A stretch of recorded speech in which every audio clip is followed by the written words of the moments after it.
আমি Sheikh answer Ali guide চ্যানেলের পক্ষ থেকে সকলকে শুভেচ্ছা জানিয়ে শুরু করছি আজকের প্রতিবেদন। শিরোনাম: আউলিয়াদের তুলনামূলক আলোচনা প্রসঙ্গে। বাংলা সহ ভারতবর্ষ তথা বিশ্বের বিভিন্ন প্রান্তে একাধিক অলি অর্থাৎ আউলিয়া জন্মগ্রহণ করেছেন, যাদের সান্নিধ্যে এসে অনেকে পথ পেলেও তাদেরকে অনুসরণ করার তা নবী পাক বলেননি। অর্থাৎ প্রমাণ হয় তাদের মধ্যে ভুল থাকতে পারে, নয় থাকতেই পারে।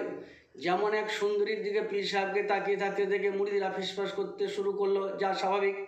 ব্যাপারটা বুঝতে পেরে পীর সাহেব ব্যঙ্গ সুরে বললেন, একটু পরই তোমরা টের পাবে। পর মুহূর্তে ওই মেয়েটার মৃত্যু হলে পীর সাহেব কেরামত জাহির করে বললেন, ওই মেয়েটার কাঁধে আজরাইল আলাইহিসসালাম বসেছিলেন।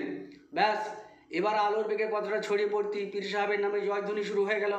অনেকেই কোরআনের উদ্ধৃতি দিয়ে বলতে লাগলো, অলিদের কেরামত হক। এই কথাটি সুর ধরে আওয়াজ উঠল, অলিদের বিরুদ্ধে মন্তব্য করলে বংশ ধ্বংস হয়ে যাবে। সকলেই ভয়ে তটস্থ। এবার শরীয়তের ব্যাখ্যায় আসি। নবী পাক ও মা ফাতেমার কথোপকথনকালে এক অন্ধ সাহাবীকে আসতে দেখে নবী পাক মেয়েকে পর্দানিশীনা হতে বললে প্রতিক্রিয়া এলো, ওর তো চোখ নেই।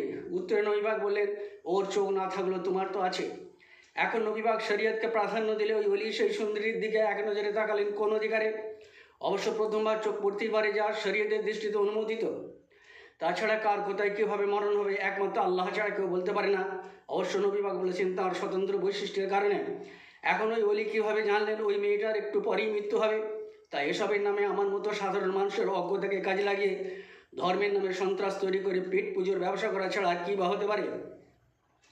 তবে এই পরিস্থিতি তৈরি করেনেওয়ালারা আমার মতো মূর্খ, জাহেল, অন্ধ ছিলেন না। তারা আলেম এবং বুজুর্গ নামে পরিচিত ছিলেন। অবশ্য সহজ সরল মানুষের পীরের উপরে একিন হয়ে থাকলে ইমানের কি হাল হবে সেটা নিয়ে ভাবতে থাকি। এ কারণেই পীরতন্ত্র উপরে আশীর্বাদ, ভিতরে ভিতরে অভিশাপ, এই কথাটা বলা কি ভুল হবে? যাক, এরকম ঘটনা বলতে থাকলে একটা বার্ষিক গতি খেয়ে নেবে।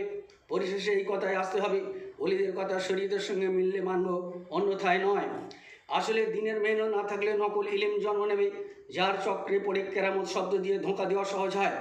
পরিশেষে বলি, আল্লাহওয়ালা বলে চিহ্নিত ব্যক্তিরা কবর থেকে উঠে এসে যদি বলেন, আমরা যে নিয়মে যে মেহনত তোমাদের মাঝে করেছিলাম তা ভুল ছিল, এমন কথায় তাদের অনুসারীরা বিভ্রান্ত হবেন।